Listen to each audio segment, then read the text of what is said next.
प्रतिमा जी आपके लिए शायरी है, जरा ध्यान सुनिएगा। बड़े ही प्यार से आपके लिए मैंने लिखा है। शायरी का अगर एक लाइन भी अच्छा लगेगा तो ज़्यादा से ज़्यादा शेयर करिएगा, लाइक करिएगा और चैनल को भी ज़रूर सब्सक्राइब कीजिएगा।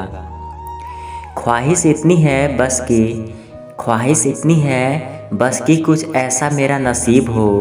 वक्त अच्छा हो या बुरा, वक्त अच्छा हो या बुरा, बस तू मेरे करीब हो, बस तू मेरे करीब हो।